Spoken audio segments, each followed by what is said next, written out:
Rai Mass Publishing and NovEps.com, Presents. 3 Simple Rules. By Robert R. Ricks. This is a free audiobook for your enjoyment. You can learn more about Robert R. Ricks and the stories he writes at www.robertrricks.com. You can also go to www.noveps.com. Chapter 1. Jason stared at the screen and saw a name and number. He clicked his headset and took a deep breath as the computer connected with the phone and the call was linked. After a couple of soft beeps he heard a woman's voice on the other end of the line. She was sobbing gently and answered with, "Is this the dual line?" Jason swallowed and nodded as he responded, "Yes, ma'am. I see here you have officially requested a GV challenge?" She sniffled. "Yes. Who is the secondary party?" Her voice was shaky so she paused for a moment. "My husband." "Your husband, ma'am? You sure about this?" "Yes." "Your name is Amanda Sinclair, correct?" "Yes." "Your husband is John Sinclair?" "Yes." "Noted, and the reason for the challenge? Please note, this will be on the public record." She paused. "I understand. He has been having an affair with my sister, and when I confronted him with the evidence, he slapped me and told me to know my place." Jason nodded as he wrote notes and clicked the reasons on the computer interface. "Are you in imminent danger? Do I need to call protective services?" "No, I'm fine. He has left. How will you let him know about the duel?" "We'll track his location and send a drone to announce the challenge." "Will you be dueling?" "No. He is much larger than I am, and I would not be able to defend myself." "I see. Do you have an idea for a sponsor, or would you like me to send you a consultant list?" "I would like my brother to stand in for me if he will accept." "You understand that if your chosen sponsor decline, this will end and you will be listed as defeated in the GV registry, and this could adversely affect your social score." "Yes, I understand. Can you hold the line while I attempt to contact your brother?" Jason clicked her records and saw there was only one brother on the file named Sebastian. "Yes." He quickly placed the call on hold and clicked an icon on the screen that notified him that he had a free line. Selecting Sebastian's name, Jason waited patiently then heard a busy tone. He shrugged as he pressed call break on his screen and it flashed green, then heard a man grumble. "Fucking fine, I'll take the call." "Hello, Sebastian. My name is Jason Jameson." "You shitting me? Excuse me? Your last name is Jameson, like the whiskey?" "Yes," Jason said and nodded to himself. "Okay, Jason Jameson. Let me guess. My baby sister finally found out Lisa has been shagging her beloved husband?" "Yes, sir. And she wants me to whip his ass for the world to see?" "Well, in a structured dual environment." Yeah. I watch the shit on the telly like everyone else does."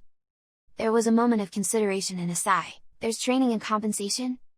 "Yes, sir. If you miss work your employer cannot terminate your employment, and the training dates that you are assigned also excuses you from work, and again, cannot be legal grounds for termination." "And if I work for myself?" "If you can't provide tax documentation on earned income, you will get the standard contractor rate of $500 for the fight and $20 for each hour training in the GV gym with a maximum payout of 5 hours a day, 10 training days. Or $1,000. So the total would be $1,500 for this duel. $1,500 to whip his ass for the world to see. Fuck it. Sounds fine. Tell my sister I'm in." This will serve as a legally binding agreement. If you forfeit the fight without adequate medical documentation, you will be in violation of Penal Code 798-01B and subject to 1 year in jail for wasting federal resources. Do you agree?" "Yes, I agree." "Thank you."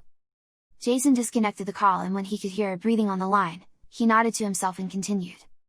"Your brother Sebastian has agreed to stand in as a proxy to represent you for your duel. It has been logged and we will now contact your husband and issue out the challenge. This is the absolute last chance for you to terminate this duel. Once I press this button there will be no turning back." She paused. The screen flashed red for deploy and Jason's finger hovered over the button. "Listen Amanda, this is a pretty big deal. I can see on your records you've never issued a duel before. It will change everything afterward. Occasionally for the better, and sometimes for the worse. Are you positive this is what you want?" "Yes." "Okay. But before I push this button, again understand, there is no going back after I push this." She hesitated and sighed. Then with a shaky voice said, "Yes. I want to see him bleed." He nodded slowly and pressed the button. "Please hold while I issue the challenge." Jason saw his screen flash red twice and understood he had 2 more requests queued up and he needed to move the call along faster. He watched as a small window opened on his screen and the name John Sinclair popped up, then saw his tracker light up with the location where the target was at. Jason watched as a video screen popped up, showing him what the drone saw as it activated at the closest physical location to deploy to find John Sinclair. It took off like a bullet, and at the same time he felt his personal holophone vibrate on his hip and he pulled it out and glanced at it quickly. He saw there was a text message from Sabrina Yamamoto and his heart skipped a beat. He hadn't heard from Sabrina in months and they had had a wonderful last night before she moved to the Bay Area for a new job. She had left the next morning without a word and had ignored all his calls and texts since then. His face blushed as he read the text. "Hey, sorry about everything. I'm in town.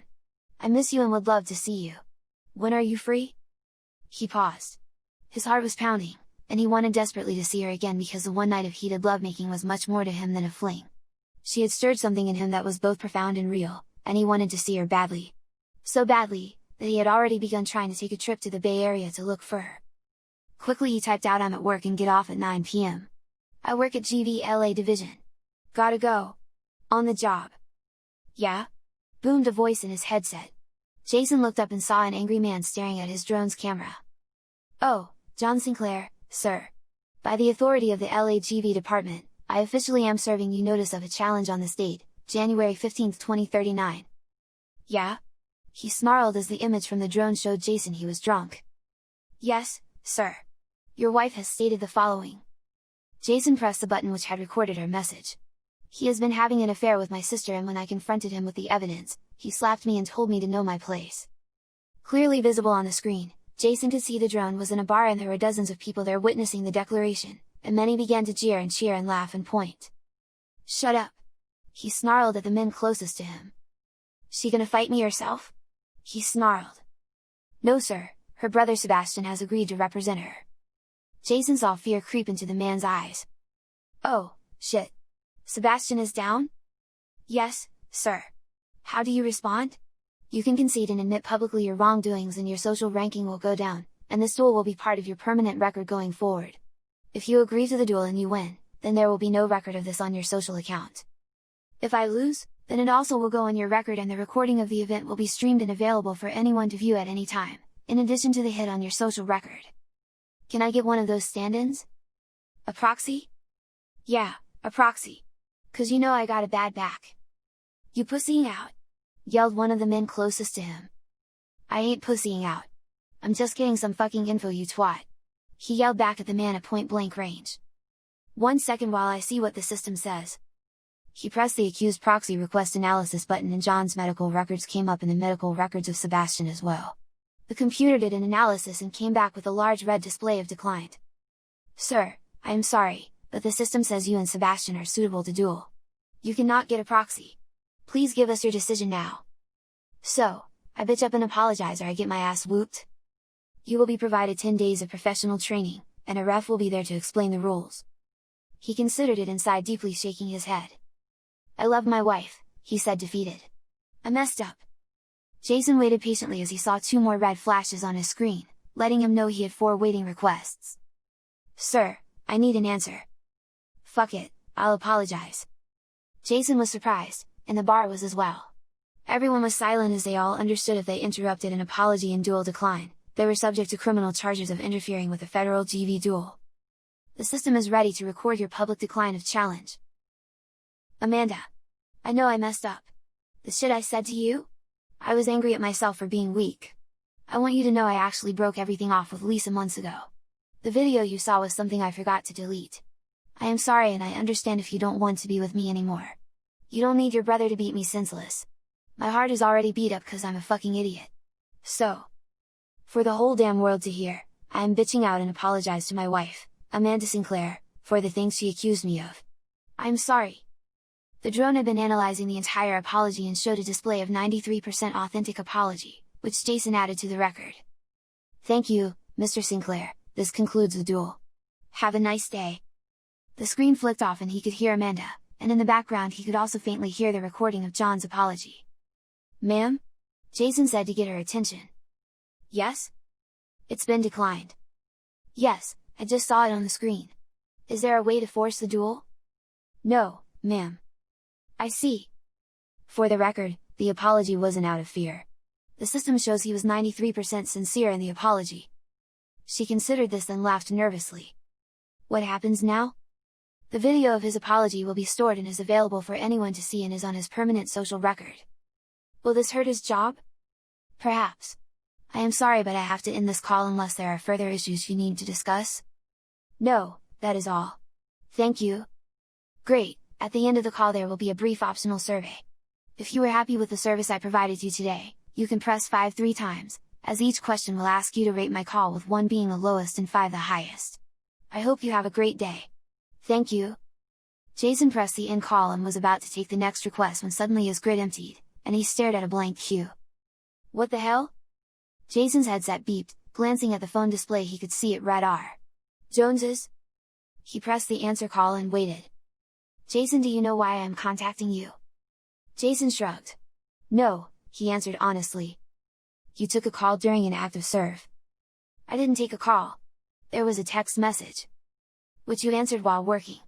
You know we have a policy against calls during work. I didn't make a call. I answered the text with basically, I can't talk. At work, message. It isn't that big a deal.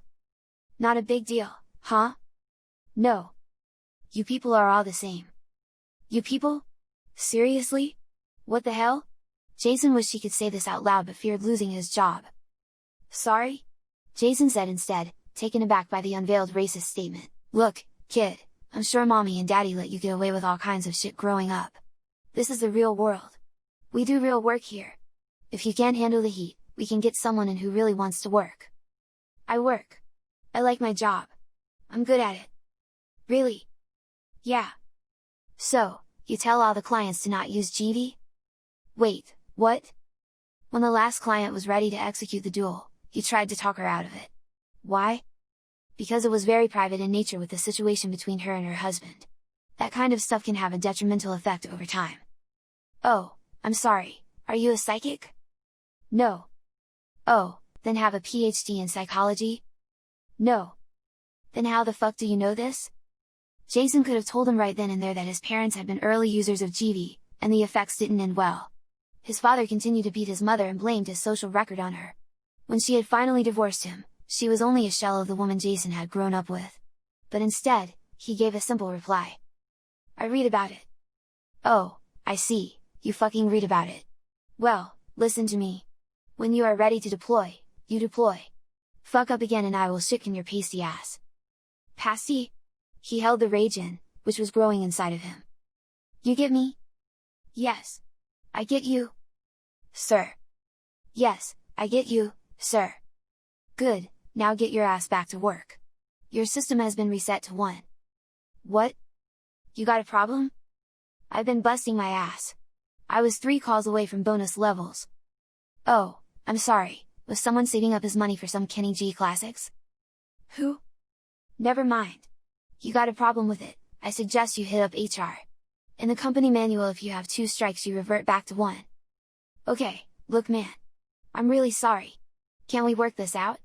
I really need the bonus. Damn, wish I could but I already pushed the button. Once it's pushed it can't be undone. Jason nodded. While enraged with the situation, he had heard that and understood that what his boss had said was true. Okay. I'll get back to work now. Yeah, you do that. Jason hung up and took 10, deep, slow breaths and pictured the ocean with the waves crashing. He forced a smile and then pressed the button and took the next call. 3 hours later he had completed 35 calls, and out of the 35, only 5 were proceeding to an actual duel. He glanced at the clock and saw it was 9:30 p.m. and his hip vibrated. He cursed. He had forgotten about Sabrina. Oh, fuck, he said as he logged out and clocked out on the employee action screen. Jason quickly ran to the elevator as it opened, and saw his supervisor, pressed and clean immaculately. Jones saw him and shook his head as Jason entered. Sup Poindexter? He said as Jason stood to his left. Nothing much, sir. Just clocking out. I saw your calls improved after our pep talk. Jason nodded. Well, keep it up. That's the level I expect. Tomorrow I expect more. He nodded again. The door opened and he walked out without another word and Jason followed behind him as they passed through the security checkpoint. Jones went first and the tube flashed green and continued on. Jason followed after, and again a green flash. Jason walked outside and looked around. There was no one there waiting for him. He sighed sadly and started walking down the street towards the train station. Jason heard the low hum of an approaching vehicle and saw the driver was Sabrina. She smiled softly at him and motioned towards the passenger side. He walked over and opened the door and sat down. The seatbelt automatically clicked around him and he felt snug and secured. "Hey stranger," she said to him softly. "Hi." Jason wanted to say, "What the fuck, man? We had this amazing, perfect fucking night and then you just left me." She punched in some information on the console of the car and hit begin route, and the car began to drive. She pressed the release on her chair and rotated it towards Jason. "I'm sorry," she said, and her eyes were tearing up. Fumbling with the chair, Jason released it and rotated the seat to face her. "Hey! What's wrong? Please don't cry. I really wanted to stay, you know. But I couldn't." "Why?" "I can't tell you." He wasn't expecting the conversation to go the way it was going. Hell, he wasn't expecting to see her ever again, and yet, there she was. "Sabrina, you wanted to see me. I'm here." "You can't tell me anything, then why did you want to see me?" "Because that night meant something to me." Jason's heart exploded in joy. "Yes!" he screamed inside. Then dread filled him. But, it can never be. I don't understand." "Okay, I'm going to say some things. Please listen very closely." "Okay, this is kind of freaking me out." "Good. Good? Yes, it should. I know why you took the job at GV. The benefits are amazing, and the pay is good?" "No, you have access to global net data. I know you looked me up 3 times. Jason blushed. Not because he was embarrassed. She was correct, he had looked her up. He had used some of his lazy co-workers' terminals to do so when they had gotten up to use the bathroom and had not logged out of the system. He blushed because his heart pounded as fear hit him hard. He would become flushed in the face when overwhelmed with fear, guilt, or any other extreme emotional responses. Jason nodded as she continued. "I know about your parents. I know what happened to your mother after the divorce." His voice caught in his throat. "What?" "I'm sorry, but yes, I know these things and much, much more." She had an intense look in her eyes as if she were trying to convey a secret message to Jason, which he wasn't understanding. "What did you learn about me?" she asked curiously. "I learned that you don't have an address in the Bay Area. That your name came up blank on the database." "That's not true and you know it," she interrupted. He paused. She was indeed correct. There was a weird glitch the first time he had looked her up with the information he had. It had started to show him something, but then the screen had blacked out and showed nothing, so he freaked and slid back to his terminal. "Well, there was a glitch." Please continue." "I tried to cross-reference with the company you were getting a job with." "And what happened then?" "The company went out of business the next day." "Oh shit." The realization had started to creep into his mind. Each time he had done a search, something prevented him from getting the information he needed. Also, each of the terminals he had accessed, the employees there was quickly fired. Guilt hit Jason fast and hard at that realization. Wow," he said softly. She waited and looked at him. "So no more trying to find information on you. I get it." The car was rolling into his neighborhood and was surprised. When they were together he was living in a different area. "Hey, this is my neighborhood." "Yes, you live at 156 New Haven Boulevard, apartment number 1267. It's nice." "Yeah, it is. But how would you know?" "Jason. I really like you, and for full transparency, you were amazing in bed and I felt it too. So I kept tabs on you." He wanted to drop an inappropriate retort to her statement but understood the intent and gravity of what she was telling him, so he didn't. "Sabrina," he said as he took her hand in his. "I'm scared shitless from all of this, and even though my brain is telling me to run, I can't. I have to be honest.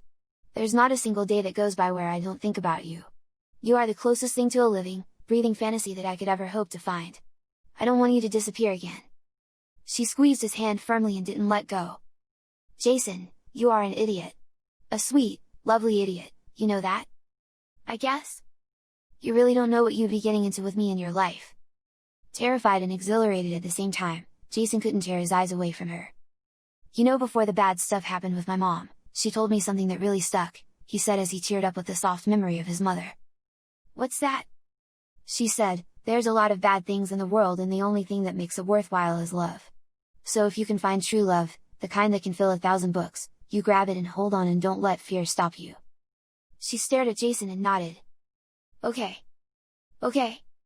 We can try this with 3 simple rules. 3 rules? Number 1, you can never ever ask me about my work.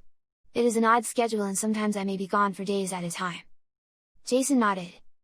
Number 2, if I ever tell you to do something completely out of the ordinary, you need to listen to me and do it with no questions until I say it's okay. Again, he nodded. Finally. Number 3, this is the most important. Never, ever lie to me. You must be honest about everything. Taking a deep breath, he nodded. Deal? She asked as if they were agreeing to the price of a car. Deal, he said, and she squeezed his hand and smiled. Okay, let's try this out. How was your day? Jason had almost automatically replied with the obligatory "it was fine" but paused. It fucking sucked. I'm pretty cool with the job itself, and I see how GV helps the majority of people, but there's some stuff that is like really private, you know? She nodded, and he continued. And my fucking boss is such a dick.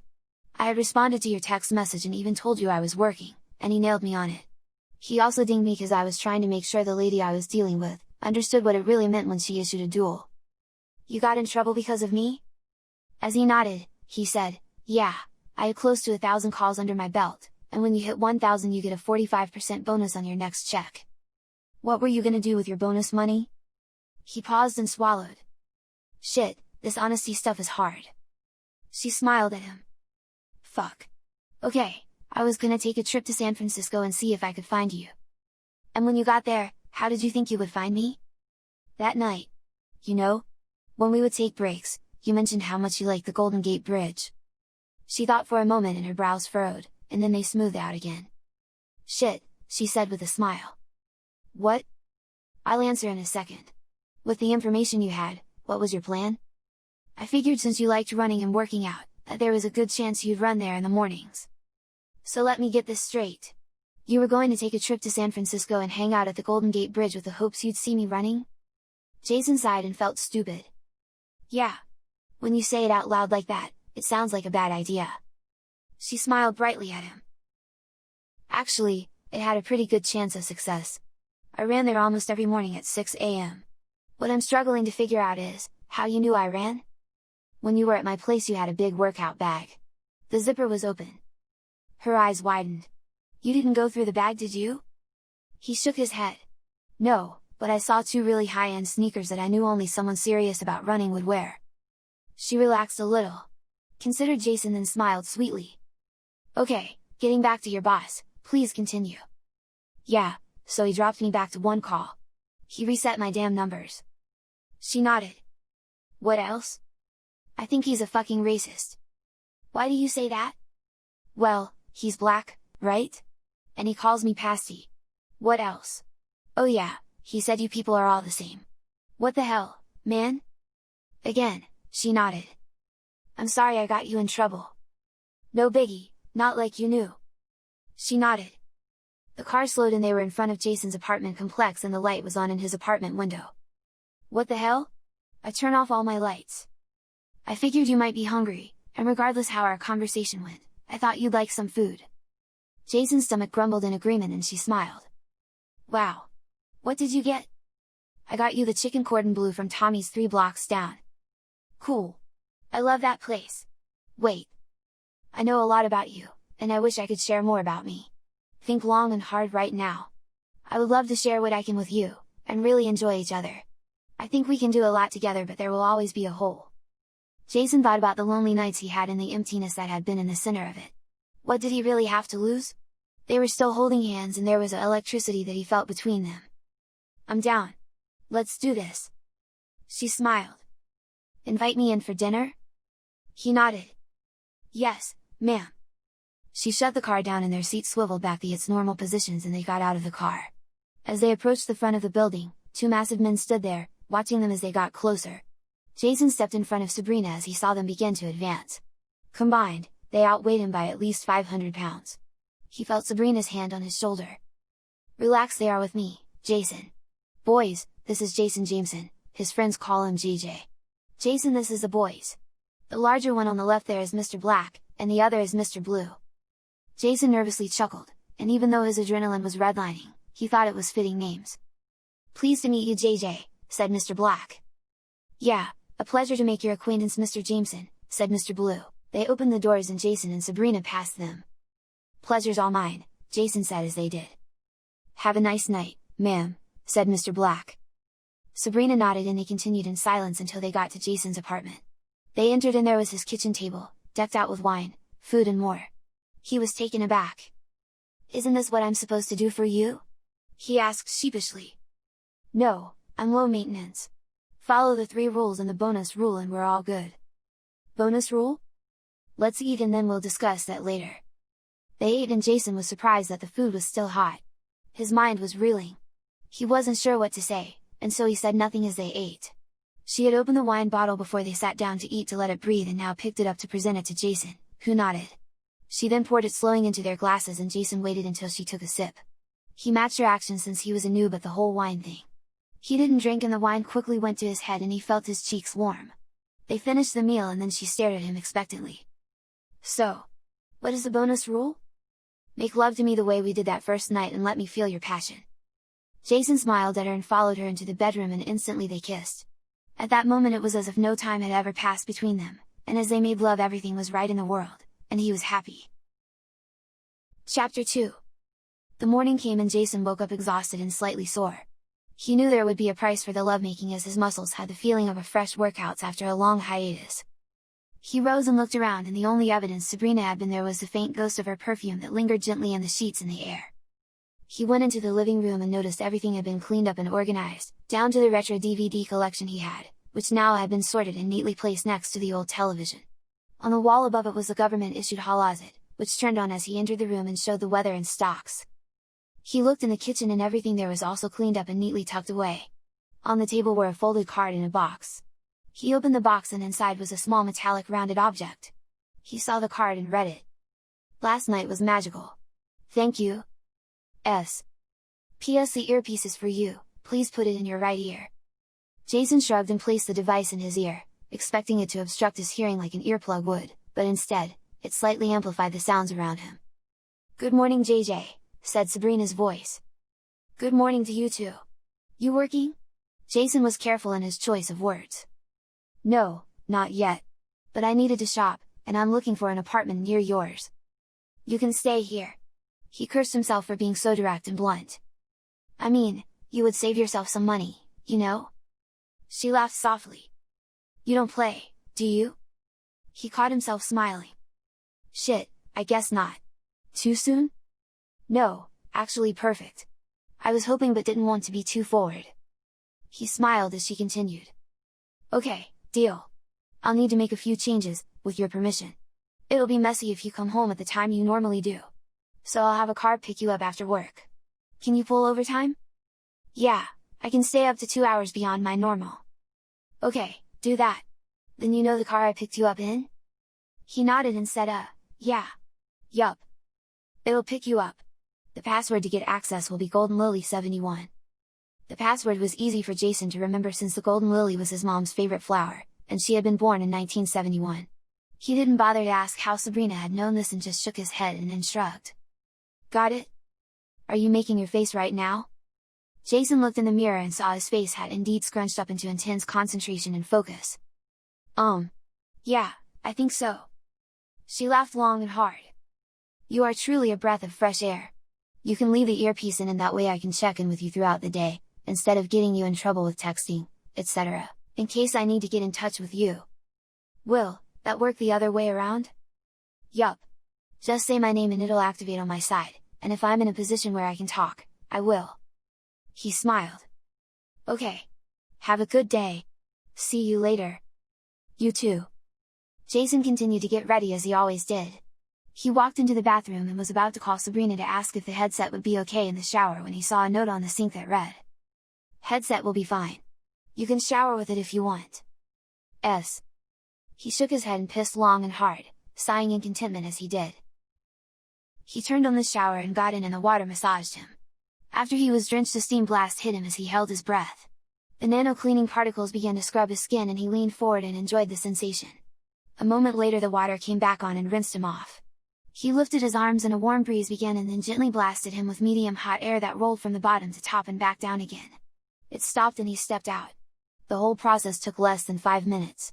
He wrapped himself with a towel, then went into the bedroom and opened his closet and saw all of his clothing had been cleaned, pressed and sorted. He also noticed there were some new clothing items. One had caught his eye immediately and he was taken aback. There was a vintage t-shirt of Godzilla from decades earlier. He had mentioned to Sabrina he was a huge Godzilla fan and had shown her his vintage Godzilla DVDs. He retrieved it and put it on and smiled. It was a perfect fit. He finished dressing up and debated calling Sabrina to tell her he loved the t-shirt, but decided he didn't want to be a nuisance by constantly bothering her. He wanted to hear her voice again and he laughed out loud and shook his head. He wasn't a young kid, and yet, there he was deep within the clutches of infatuation. He decided he would ride it for all it was worth and gathered up his gear he knew he'd need for the day and left for work. As he exited the apartment, he looked around to see if he could see any traces of Mr. Black and Mr. Blue, but there were none. He caught the train on time and arrived at work exactly at 8 a.m. and logged into his terminal. He had one request already waiting for him. He pressed the information button and saw it was a social streamer that he had recognized from watching on the HoloNet. One of the last throwback of the days of the internet the man was very well known for. He had many duels under his belt and Jason was nervous. He understood this was going to be a high-profile duel. Pressing the initiate call button, he waited, and after a single beep, the connection was there. "Okay, kiddo, let's get the duel a-rockin'." "Okay, Mr. Richardson. Another troll?" "Yeah, fuckers keep thinking they can get some new VPNs, or other shit, to hide.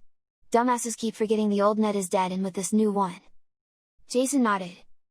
"Okay sir, if you will state the nature of the complaint and the duel parameters." He was following the script to a T since he had a feeling Richardson was streaming the whole process himself. Jason pressed the data request button and indeed saw that there was streaming of the call happening. Not just on one platform, but all 99 of them. "I stream as I always do, and there is this persistent troll named NovEps who just constantly comes in and causes issues. I have tried a few times to just calm this person down, but he just escalates things. I have at least 40 examples, and to be honest, I am tired of kicking/banning this person because he just creates new accounts and comes back for more. So I am evoking the good violence duel protocol." "Thank you, sir. I am using the system to analyze the situation. 1 second. "Yes, I've done this before. Take your time." He pressed the investigate button and watched as the system transcribed and began looking through the histories of all registered streams, and every time it found a post matching a variant of NovEps, it did a deeper scan to reveal who the registered user really was. Not the fake name and a fake address, or even the fake IPs the user was trying to hide behind with VPNs and other obfuscations tools. The new HoloNet worked and appeared the same as the old internet/ARPANET, but had a few extra components built in as part of being an interconnected meshed environment that the government controlled. Everyone had access to the HoloNet, and the HoloNet was part of every smart device from the user's toothbrush to their favorite sex toy. Once the system found the original post from NovEps and found his real name, Tobias Kick, it was easy to find all the other alias he had used. There were hundreds of them and his posting was in the thousands. He scratched his head and considered the data he was seeing. They would get troll reports every day and would follow the base protocol, and allow the system to work. Never had he seen such a volume of work in the 2 months and nearly 1,000 cases. Something was very different about Mr. Kick. The system must have come to the same conclusion because it stopped the examination and flashed an escalation code at him. "Sir, we have this case being examined by a senior team, as this is a much larger case than just yourself." Not surprising. Like I said, this person is a real thorn in my ass. I was DDoSed a couple of times while interviewing some celebs who were hard pressed on time. Those were bad. Cost me some actual money and street cred since these folks don't give two shits about someone using other computers to block access. DDoSed? That's not supposed to happen anymore. No shit. But it happened 3 times. The screen in front of Jason chimed, letting him know the team was ready for handoff. "Sir, the team is ready for you. I hope I have done a good job with you." "Yeah kid, you've done good. Talk to you later." Jason pressed the transfer button, and even though he hadn't worked the call to the end, he would still get credit for handling it and saw the total successful calls increase by 1. He was perplexed. Something about the call bothered him. The idea of someone being able to DDoS a system which should automatically heal and switch to a different group of IPs to ensure stability, scared him. He was curious. He punched in Richard's primary stream and requested a full report on setup. It showed he had a tier 1 level connection, which meant his DNS has 5 IPs nested under it. In the old days of the internet, each domain name would have a single IP address. With 5, all would have to be hit at the same time, which wasn't impossible, but what would make it difficult is as soon as the DNS AI would sense the traffic influx, It would then begin to randomly assign new IPs to the domain on its own and then alternate them every 2 seconds. When Jason looked at the last DDoS attack, the DNS server had called in an additional DNS server and they had switched to 320 IPs, and still, each one was flooded with enough requests to disrupt the show. Something which was supposed to be impossible. That's crazy! What's that? Jason was startled and jumped in his chair as Sabrina's voice was in his ear. He had forgotten about the earpiece. Oh, sorry. I'm working and there was a weird one that just came in. Someone got DDoSed that hard and I didn't think that was possible. What tier level did he have? 1. Wow! Impressive! You guys tracking the person? Yeah. The escalation team is working it. Well, sounds like you're off to an exciting day. Jason nodded. Looks like. Another case flashed on the screen. I have to go. A new one is here. I miss you, by the way. I miss you too. Don't worry, you'll see me tonight. Jason felt silly and rubbed his face and nodded. Okay. See ya. He hit the switch and handled the next call. Noon arrived quickly and the terminal flashed offline and directed him to his break. As a person working full-time for the GV Center LA, he was entitled to 2 20-minute breaks whenever he needed them, and a 1-hour lunch/dinner when it was exactly halfway through his shift. He could override the system and push it off an extra hour if he was on a call, or if the queue was backed up. The screen was empty, and he stretched. Jason walked to the middle of the office where there was an escalator up to the main employees' cafeteria. As he rode up, he could smell the food and hear the murmuring of a large crowd mingled with the sound of the holovid updating news and weather. He arrived at the top and waiting patiently in line and stared at the menu, deciding what to eat. There was sandwiches, wraps, air-fried foods, salads, and nutrient shakes. He decided on his meal long before his thoughts were interrupted by the voice of his friend Marcus Williams. Yo! Jason! I tried calling you last night, man! The line of folks behind Jason didn't mind Marcus jumping in with them as they all knew him, and knew he wasn't ordering food. Marcus always brought lunch. Usually, it was something exotic his mother had cooked for him the evening before. Sorry, I had my phone off. Wait, what? You never have it off? Why, you had a date with a holovid? 'Cause I know you weren't entertaining any of the ladies since that girl broke your dude? Jason said quickly, recalling the earpiece. Alright, I'll leave your ass alone. Don't want you issuing a duel on my ass. Got that right. You couldn't hang. Only 'cause I'd feel bad about beating a handicapped fool. What you gonna get, man? You know I have more than enough to share. Mom's made some seriously spicy curry, man. You have to try it. Jason nodded. I'll try a little, but only so I can let you know what I think so you can report back to Helen. Yeah, Mom's likes your critiques, man. Alright, I'm at the usual spot. I'll post it up and stuff. Jason nodded and watched his friend walk off and high-fived a few of the executives as he did. They loved his energy and high fives.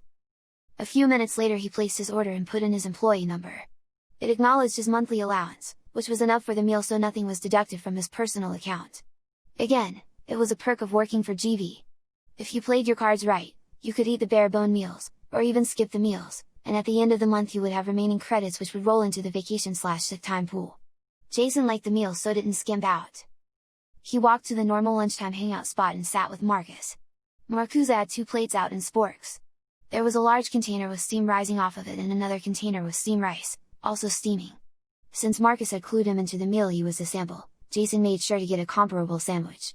He had ordered a modified banh sandwich with a curry chicken blend. "Ah, player, I see what you did there," Marcus said as he watched Jason unwrap his sandwich and set it up. "Here, try this first though," he said quickly, making sure Jason didn't dive in and take a bite. Marcus scooped up a nice rounded bit of rice and plated it, then added in the chicken curry his mom had made, making sure there was a solid thick piece of chicken in the mix. "There you go, boy! Try it!" Jason smiled, and as Marcus slid the plate over, the scent of the curry hit Jason. It was different than regular curry, and there was a hint of something he couldn't quite put his finger on. "Smells good. Tastes even better." Jason took a bite and smiled. "Dude? That is good." The flavors were complex but blended well, but the extra ingredient eluded him. The heat then kicked in and Jason's eyes widened a bit and teared up slightly. "Got some kick, right?" Jason nodded and smiled. He finished the bite and took a drink of his apple juice. "Yeah, it does. I expect your report after the meal to be completed," Marcus exclaimed officially. Jason glanced at the clock and saw he had 45 minutes left on his lunch and relaxed and began eating his sandwich, which paled in comparison to Marcus's chicken curry. "Want a trade?"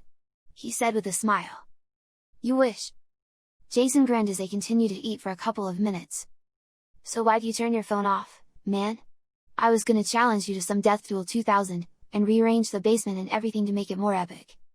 Picturing Marcus laboring to rearrange his basement apartment, to give himself an advantage during the duel, made Jason's grin turn into a huge smile. "You're such a cheater, man.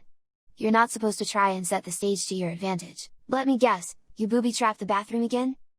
With augmented VR competition play, you could set up your home, area, whatever location you wanted, with the system. Once it was scanned, you could place obstacles in different areas and then invite your friends into the game arena and go for it. Marcus had used the tactic before of putting remote bombs in logical locations of cover, then take great pleasure in watching your holographic avatar being blown to bits. Jason had managed to clutch a win, just barely, the last time they had dueled. "Yeah, I did. Hey man, don't hate the player, hate the game. If the game allows it, it's legal." Marcus laughed, and it was a good authentic, hearty laugh. Contagious. People on nearby tables smiled and giggled as well. They could hear and understood. Marissa, one of the people at the other table, nodded and then shook her head and pointed at one of the men who Jason didn't know. "He does the same shit. Cheaters." The man put his hands up in a defensive position. "It's not frowned upon in the rules." "Exactly. My man," said Marcus as he rose up and fist bumped the man, who nodded, and then winked at Jason. A few other people started laughing and chuckling.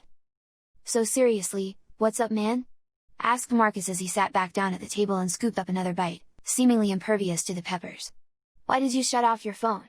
I was worried, man." Jason pondered the question and then sighed. "Sabrina is back." "What, the one?" Jason felt embarrassed and wasn't sure if Sabrina was listening. "Yeah. Did you tell her you love her and all that mushy shit?" "Dude? I know. You never said you loved her, but come on man, you had plenty of opportunities with the ladies, and even some of the fellas, and yet you kept the flame burning for a girl you didn't know if you'd ever see again. Did you tell her about Operation Golden Gate?" Jason nodded. "No. You didn't?" "Yeah, I did." "Dude, did she ran away screaming stalker alert?" "Stalker alert?" "No. She thought it was a good plan, actually." "Really?" Marcus leaned on one hand under his chin and grinned at Jason. "Please tell me, you didn't waste a perfectly good death match and didn't score?" Jason shook his head. "Man, stop. You did." "I'm not saying anything." "You don't need to, the smile and twinkle in your eyes says it all. Dude, I'm so happy for you. But seriously, I have to know one thing. This is very, very important." "What? Does she game?" "I don't know. I'll have to ask her tonight." "Oh snap, you're seeing her again, tonight? Next thing you know you guys will get matching towels, cups and everything. Then you guys will move in together and file with the city to get larger living accommodations. You never know." "Dude, you are so sprung. It's cute." "Hey Marissa, ain't it cute when you see fools all in puppy love?" She finished her bite of her noodles, then nodded and smiled. "Yup. See man, the company is happy for you too." Jason took another bite and chomped away, stealing a glance at the clock again. "Relax, home slice, we got plenty of time." "Dude, have you been getting any weird calls? Weirder than normal shit?" Jason nodded. "Yeah. I got a call from Mr. Richardson." "Oh snap, the Richardson from Extreme Streams? Streaming everywhere." "That's him." "Dope. Who was he gonna do the beatdown on? Another troll?" "Yeah, but get this. This particular troll was so active the escalation team took the case." "For reals?" "Yup." "Damn. Okay, that's happened like one time for me." And then it gets crazy. Before the handoff, Richardson said he was getting DDoSed. "No way, dude. Doesn't happen anymore." "I know, right? And Richardson has tier 1. Marcus got serious. "You know," he began lowering his voice and scooching closer to Jason, "I can think of only one group who could do it." Jason nodded as he had come to the same conclusion. "And I am not dumb enough to mention those special 3 letters." Continued Marcus, "You know what I mean?" Understanding filled Jason's mind and he did, and he nodded slowly, then took the last bite of his sandwich. "That's crazy, man. Exciting. But crazy, who was Richardson interviewing when he got hit?" He said some celebs. Didn't say who though. Spooky man. Spooky. Okay, well I'm gonna bounce. I need your report. Oh yeah, right. Taste was amazing. There was a nutty flavor, couldn't put my finger on. Cashews. What? Yup, she put cashews in there. Crazy, right? She chopped and ground them up so you couldn't see them, but you could taste them in each bite. Yeah, now that you said that. I think the coconut milk is what threw me off. But the flavor was amazing. The heat was a bit much. What peppers did she use? Habaneros. What? Not much. Which is why it didn't light you up too badly. Some form of extract. Yeah, that part was a bit rough for me. Got it? Okay, cool man, I'll report to moms then. You got your date with your dream girl. Find out if she games, man. Would love to do a group game where you'd have a fighting chance. Jason grinned and laughed. Marcus was another reason he loved his job. There were lots of cool things about working at GV and the coworkers were just one of them. With an extra 10 minutes to spare, Jason went to the vending machines and grabbed a Fusion Cola and started back to his desk. On the way back he saw his supervisor waiting for him with a worried look on his face. The look confused Jason and he was unsure what to expect as he approached. Mr. Jameson, he greeted him, worried. I'm not late for my lunch break, sir. No, nothing like that. Listen, kid, I just wanted you to know I may have been hard on you, but I was just trying to push you, is all. You show some really good potential and my job is to motivate and push you guys as hard as I can to get the numbers in. You understand? Jason was taken aback. He wasn't sure what had caused the change in his boss's posture. He was almost pleading with Jason. Yeah, I suppose it makes sense. And about the racist shit. I admit I do have a tendency to push the envelope, but it was part of the push. I wanted to push with fear. I apologize deeply if it caused any frustration and anger on your part and promise it will not happen again. Okay. Cool. So we're good then? Yeah. Okay, I'll get out of your way and keep on killing it on the calls. Sir. Yeah? The call I had earlier. With Mr. Richardson. His eyes widened slightly. Yes? Did you happen to review my notes and see my secondary scan? Yes. How is it possible? Kid, that's above both our pay grades combined, times 10,000. Escalation is handling it. We just handle what we can handle, right? Yes, sir. He left and James sat at his desk perplexed and confused. Logging back in, Jason saw his stats had been restored and were well past the 1,000 calls and he stared at the screen in disbelief. Jason shook his head and refreshed the screen 3 times. Wow, he said, still feeling overwhelmed and befuddled. What had spooked his boss so badly that he'd actually come and apologize? What the hell was going on with Mr. Richardson and the DDoS attacks? His mind kept returning to the fact that Sabrina was back in town and moving in with him. He couldn't shake the fact that only she knew about his run-in with his boss. She also seemed keenly interested in the DDoS issue, and he realized she had knowledge of the tiered systems which typical people had no inkling nor desire to know the low-level workings of their HoloNet. Wow, what? He heard Sabrina's voice in his ear and he jumped again, started. Holy crap! That scares me each time you do that. Sorry, you'll get used to the earpiece, or you can take it out and it'll beep when I call you. Maybe that's better? No, it's fine. What's up? I was just about to check in with you and heard you say wow and was wondering what it was about. Oh, my boss came by and apologized. That's great. I guess, just seems odd. Why? 'Cause, I was telling you about it last night and then today he comes in and is like really spooked, and then the calls are restored to my account. That's a good thing, right? It's just weird. I don't know, it seems like someone told him to do it. Who do you think? I paused and almost waved it away but remembered her rules. I kinda think you had something to do with it somehow. Yup. It was a mess up thing you did, so I called a friend of a friend and asked for a favor. Holy shit! Really? Yeah.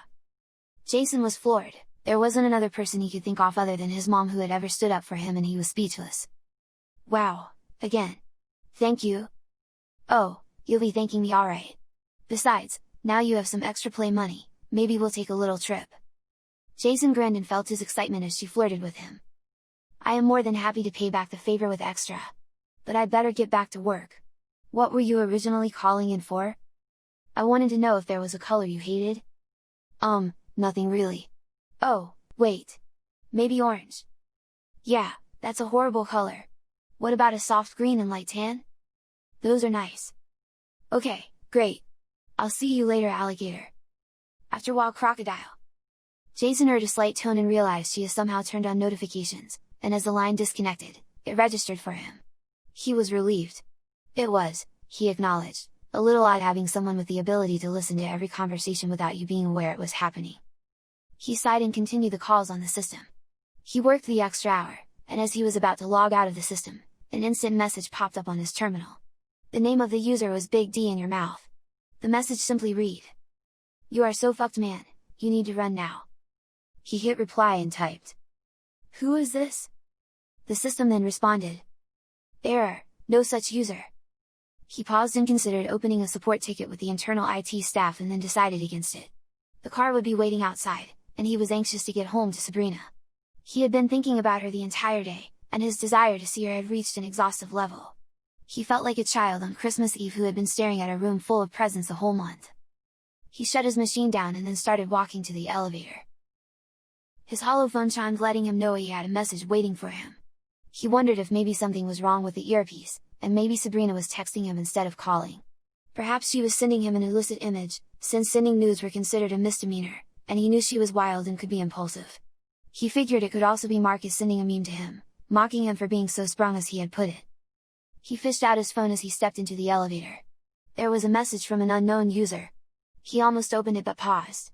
His training had told him, never open a message from someone you don't know. There were tools that could take control of your hollow device if you allowed them access. He smiled. Yeah, not today. He shut his phone off and went to put it back in his jacket, but it chimed again. He glanced down and saw another message from unknown user.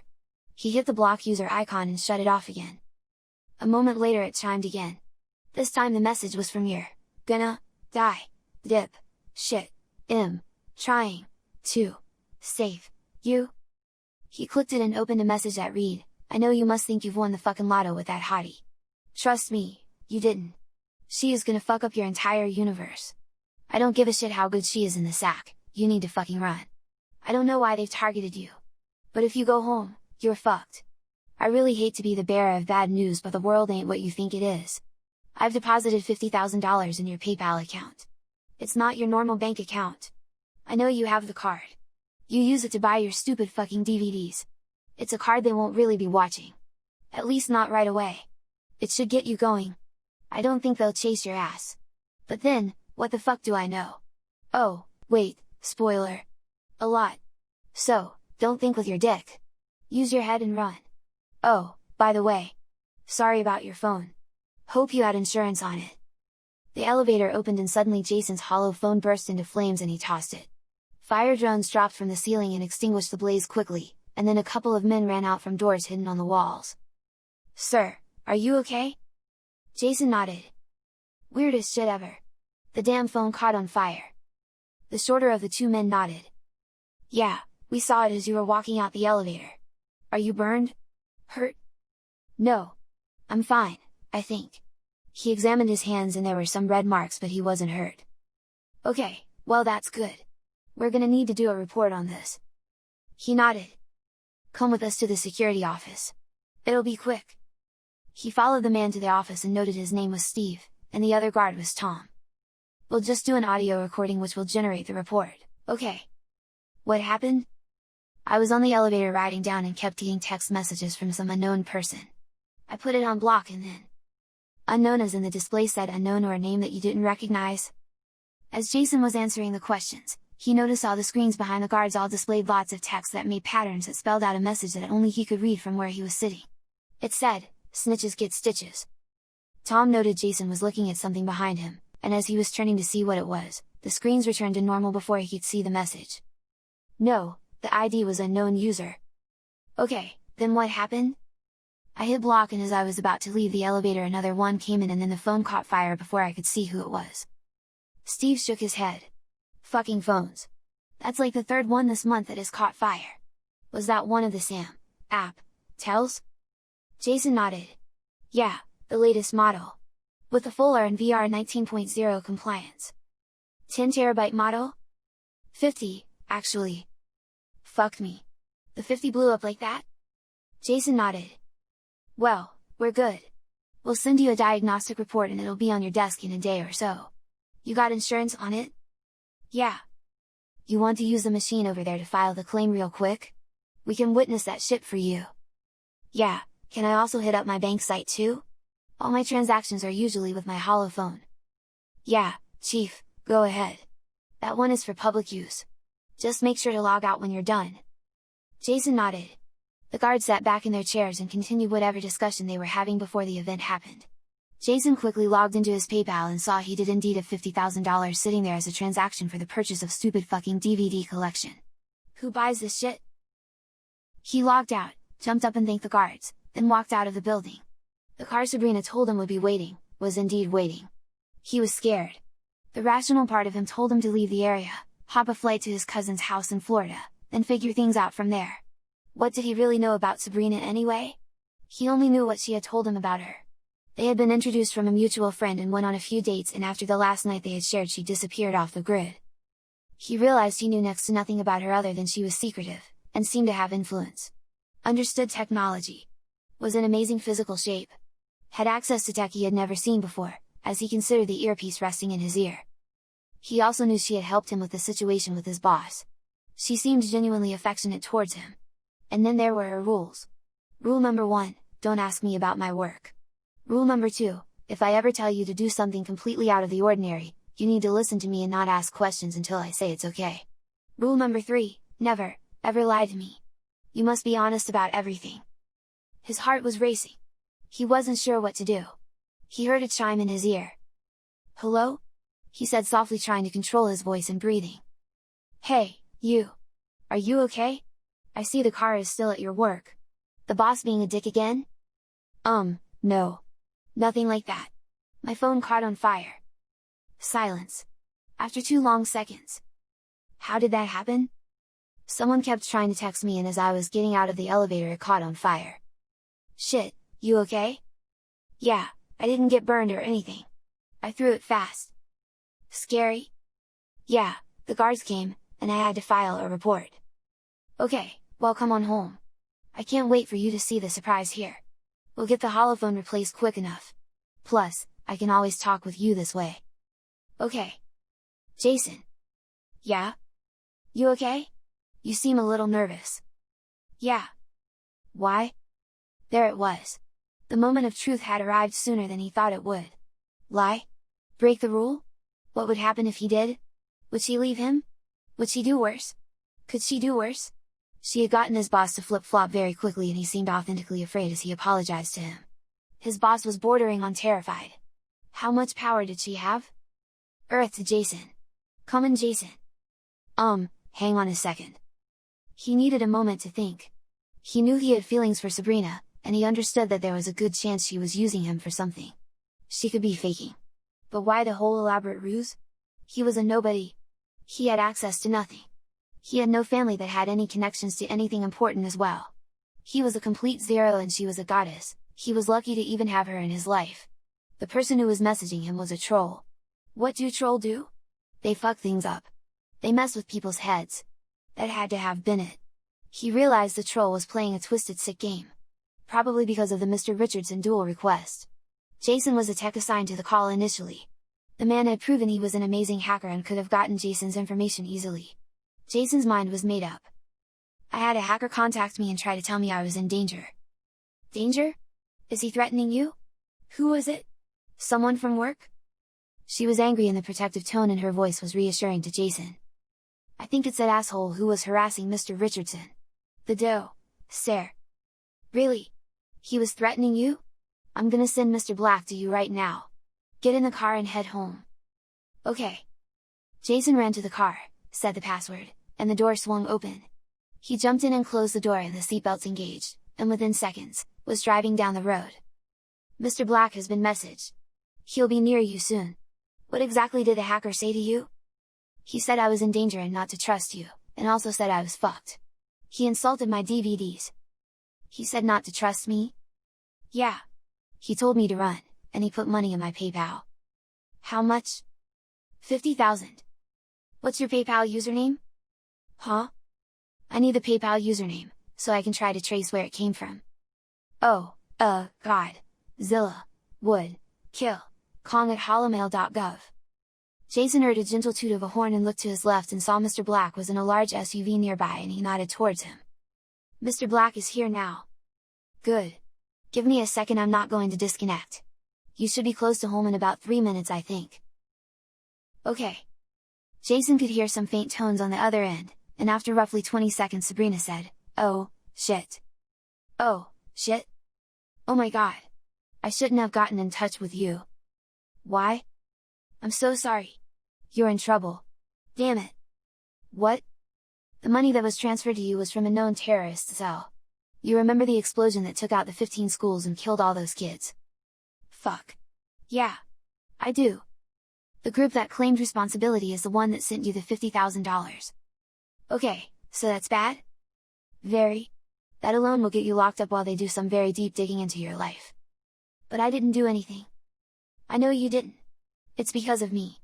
Whoever did this is sending a clear message. I can't tell you what I do for a living, but I can tell you I have made some serious enemies. Damn it! I knew I shouldn't have come back. What can we do? Can we run? I can't. It'd be hard for you to run. Whoever this is good. Jason arrived at his apartment and Mr. Blue quickly opened the door and ushered him into the building. I'm almost there, Jason said as he rushed into the building. Okay. He got to his front door and opened it, and inside he saw Sabrina with eyes wide and shaking her head. She hugged him and he closed the door behind him. She kissed him long and hard. I've got an idea, she said as she stared into his eyes. What? I have a few extra million tucked away in case of emergencies. I feel horrible that this shit is trying to destroy your life. I'm going to tuck you away in a safe spot and get you a new identity. Then after I'm done with this motherfucker, we can pick up where we left off. Wait, so you're gonna leave me? No. I'm going to put you somewhere safe. Then I'm going hunting. After I trophy this son of a bitch, we'll pick somewhere new and start again. Where? We'll have to leave America.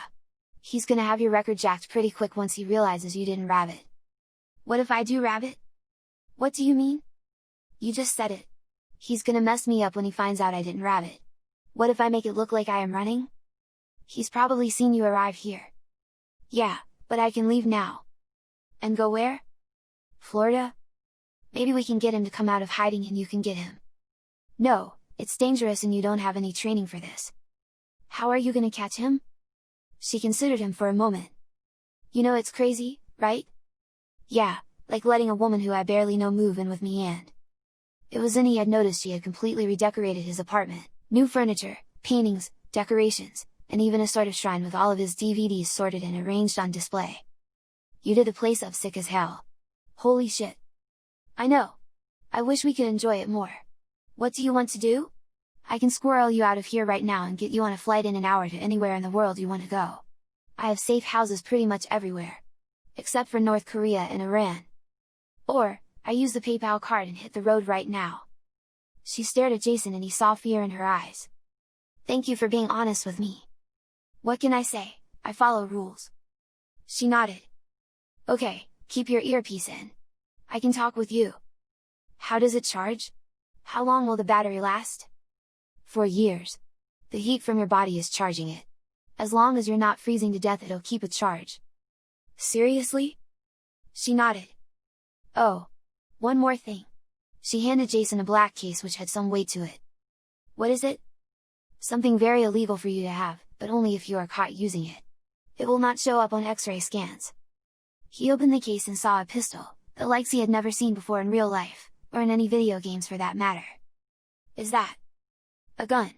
Yes, it is. It's a modified .50 California. The recoil reduction on it will reduce the kick by 99%. I don't understand. It'll feel like you're shooting a BB gun. Okay, I understand that.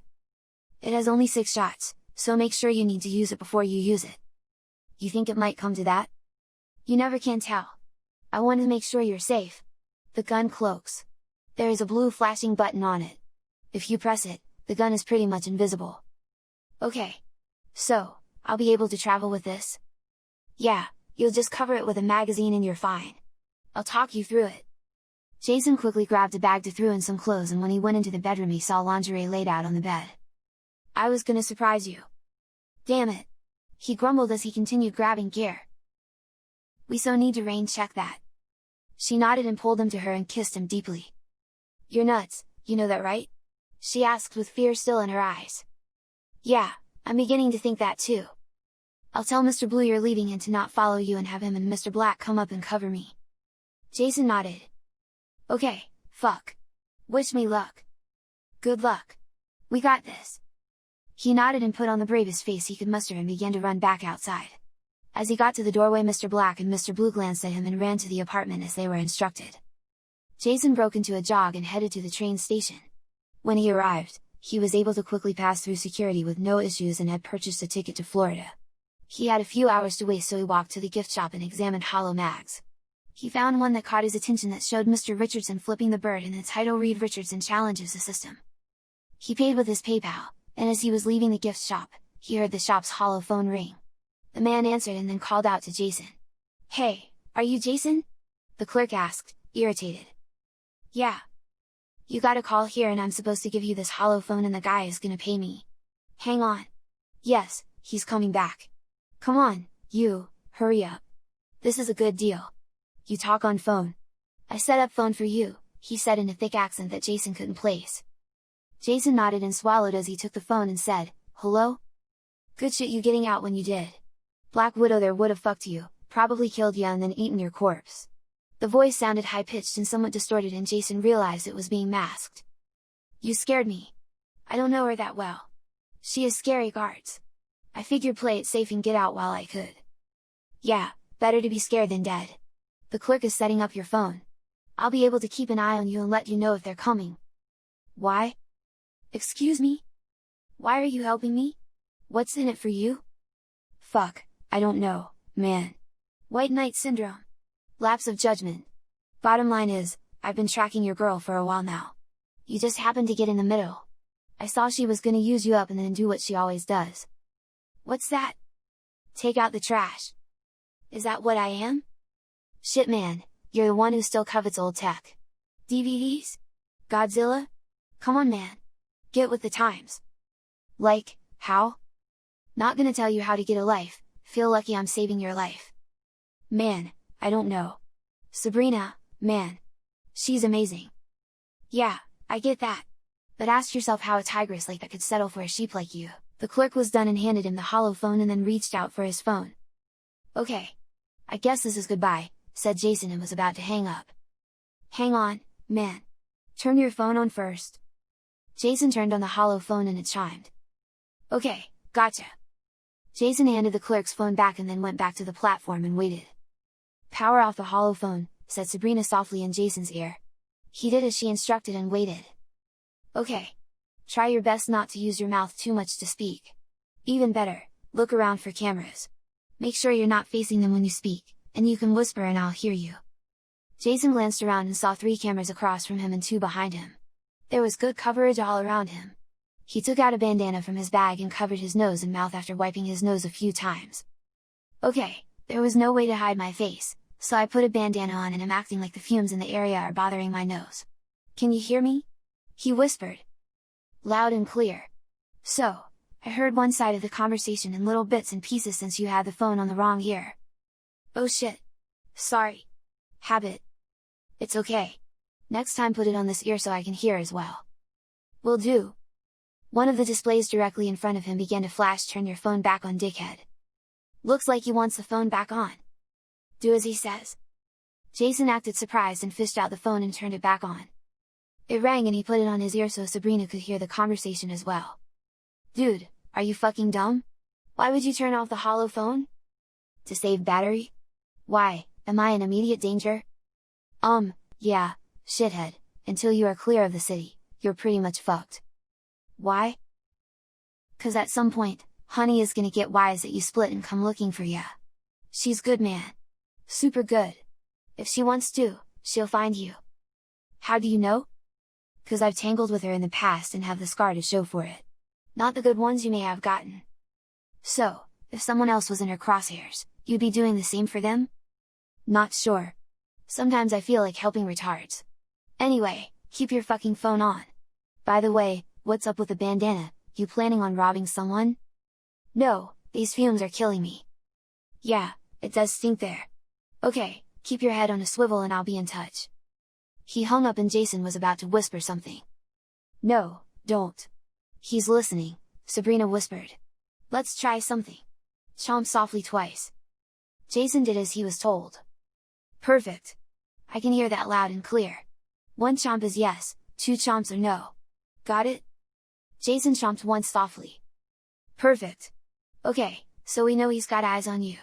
He can hear you. He'll use the phone to track you. So far he seems to be playing this like he's really trying to protect you, which is fucking weird. I fully expected him to pivot by now and ask you to do something in return for him saving your life. This doesn't make any. The phone chimed and Jason answered it. Hello. Domino's Pizza. Are you fucking serious? What? You have one of most prolific assassins on the planet playing hide the salami with you and you got jokes? Nervous habit. What's up? I was thinking, you fucking owe me big time for saving your bacon. According to you. Yeah, the all-seeing, all-fucking knowing eye. You really wanna test me, fucker?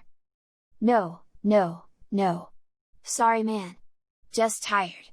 Freaked out. Fuck, I don't know. What's up? Alright, it's easy really. I just need you to call Mr. Richardson and help me fuck with him. Why? 'Cause he's a dick. He's a two-faced, commie bastard. Fucking communist bastard trying to fuck America from the inside, man. You a patriot? I wouldn't say that, exactly. I'm proud to be an American. Well, good enough, man. Sack up. I need you to call him. He'll recognize your voice from earlier. Tell him you got some new information for the duel and because the system at work was compromised, you can send the details to him and you are in the process of hand delivering the information to the... Where the fuck you going again? Florida. Right, that works. Tell him you're heading to the Florida GV station so they can initiate the challenge there, since it's closer to the hacker. Oh, and you're also working with the FBI because there could be a lot of criminal charges on the guy harassing him. Okay, and if I get him the information then what? His dumbass will be hella curious. He's gonna wanna know the identity of the guy who's been causing him so much pain. That's why we were trying to use you, dipshits. He knows GV is hooked into global government surveillance.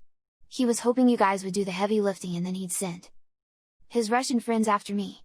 Totally fucking predictable. So, what you'll do is give him the information I send you on the phone. Then he'll do his shit. Easy right? Jason nodded, testing if he was indeed being watched. My man. Good job. Lincoln would be proud of you man. Maybe you do have a set of balls on you. Jason flipped the bird up in the air and the voice laughed long and hard in a distorted chipmunk voice. Okay, fucker, I'm sending you all the information you need. Jason hung the phone up and sighed. The games were starting to wear on him. You okay? Asked Sabrina softly in his ear. Her voice was soothing and calmed his nerves. He chomped once. So that's his game. He's using you to leverage Robinson to do a hit on someone else. I wonder who? A chime on the holophone and Jason read it and his eyes squinted as he read the name. It wasn't familiar to him. Damn, I wish you could speak freely. But we don't want to tip our hand. Do you recognize the person? Jason chomped twice. Okay, West Coast address? Again, he chomped slowly twice. Okay, East Coast. Think you can give me the first part of the address by chomping in sequence and pausing after each? Jason chomped once. Is it short? 1 chomp. Okay, go. Jason chomped out 226. Okay, 226? He chomped once. How about zip code? He paused and then chomped out 1 long pause 22. Was that 122? He chomped twice. Sabrina paused and thought about it a moment. Shit, there's zeros in there? 1 chomp. Oh, that was a long pause? There were zeros there? 1 chomp. How many zeros? 2 chomps. Okay, so 10022? 1 chomp. A few moments passed. Got it, is the address 226 East 54th Street, New York, New York 10022? 1 chomp and a smile. Okay, go ahead and make the call. Jason dialed the number which was outlined in the message and waited for a few rings. Hello? Mr. Richardson, this is Jameson from GV LA. Sorry, I'm calling so late, I handled your call earlier today about the duel and had to hand off to escalation team. Yeah, I remember you, what's up? We were compromised by the recipient of your duel request and we managed to get all his information, but because of how the hack happened in the office, they are sending me to the Florida location to hand off there since it's an East Coast dispatch. He nailed you too, huh? Yes, sir. He's using some tech we've never seen before and it's pretty scary. But I wanted to follow up and let you know, in addition to the dual request, we also feel this warrants the involvement of the FBI and possibly other cyber investigators. So he put a bug up your ass too? Yes, sir. If I can speak freely, he nearly cost me my job. Sent a bunch of really bad photos to my boss and planted images on my terminal and then reported it to the authorities. I'm currently being investigated, and my boss decided the best thing was to send me off-site to run this errand to the Florida office off-grid so the hacker doesn't know we're coming. Oh, I'm sure the fucker knows you're coming.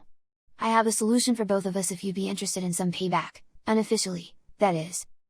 What do you have in mind, sir? You have the info in front of you? Yes, sir. Don't text it.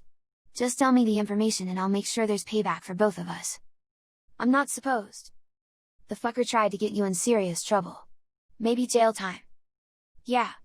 Okay, the address is 226 East 54th Street, New York, New York. 10,022. The name of the hacker is Santano Ciliari. Wait, you sure about the name? It's what escalation came back with, and what they gave me. If you think there's a mistake, then let me just hand it off and let the feds and the others handle it. Well, you keep doing what you're doing, kid. I appreciate the follow-up. No problem, sir. You have a good night. Jason hung up the phone and felt bad. He was worried that something bad was going to happen and he was responsible. The holophone chimed and he answered it, yeah. Good job, man. Shit, I almost believed you. You think our boy is gonna go for the bait? How would I know?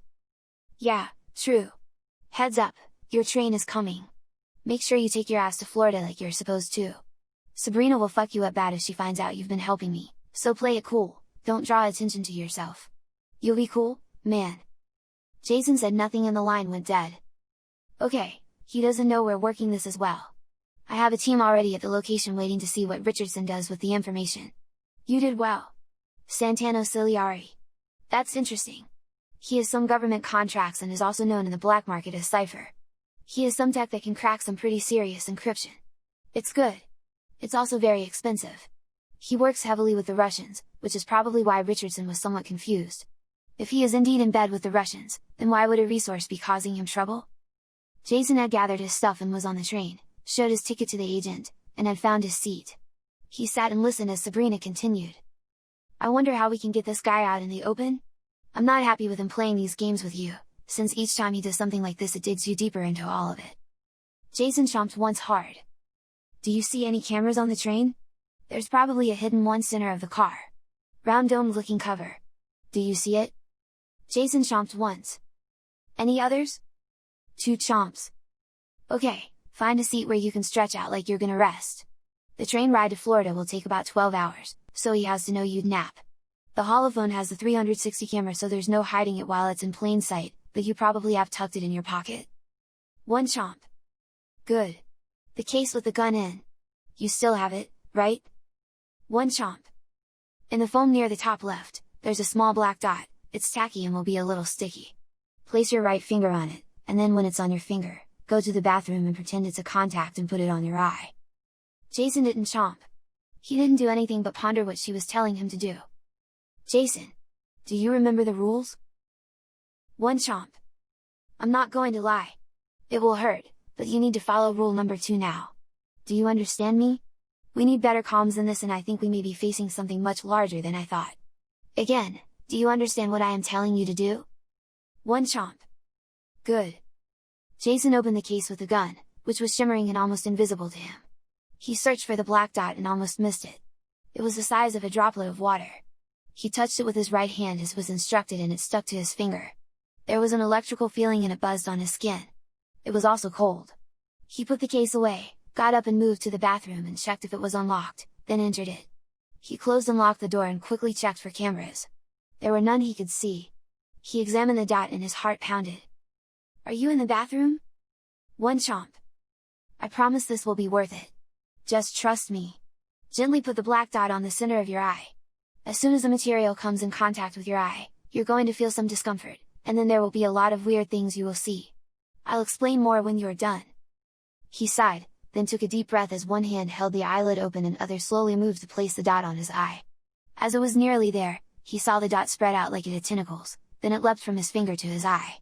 Before he could scream out or do anything, he was racked with pain as a jolt of electricity shot from his eye to his brain, then down through the length of his body. The world went pyrotechnic and queer symbols and shapes filled his mind's eye. He gasped and groaned and fought the scream which fought to be released. "Hang in there! It's almost done! I can feel it! Just a little longer! You can do it, Jason!" He clenched his jaw so tightly that his teeth seemed like they would shatter. Then abruptly, everything was normal. Everything, except the vision in his right eye. He could see Sabrina as if she were standing with him. "Hey sexy," she said in his head. "Hey," he thought. "Can you hear me?" "Yes." "Good. I don't think my jaw can handle any more of the chomping, and I know I'm going to need a dentist after this. Is this telepathy?" "Sort of. It's technology. The black material allows us to do this. There is a major drawback, but I think you'll agree when everything is said and done that it's acceptable." "Drawback?" "Yeah, it's part of your eye now. You won't be able to take it out." Jason thought about it, and considering the number of cyber implants that was occurring every day, and newer interfaces with tech, he shrugged and decided it wasn't that bad of a thing. "Okay, so now we can communicate easier. What's the plan?" "Well, here's the thing. We have to get in front of this. Right now, Mr. Hacker is holding the cards. We need information, and the augment in your eye should help you. It's smart but needs a mind to interface with to really rock and roll. You'll see what I mean when the next call comes in. Also, I need to warn you.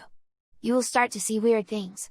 Some of it will be you getting used to the new tech and your brain is adapting and trying to make sense of all the new data. Some will be real things that you just never noticed before.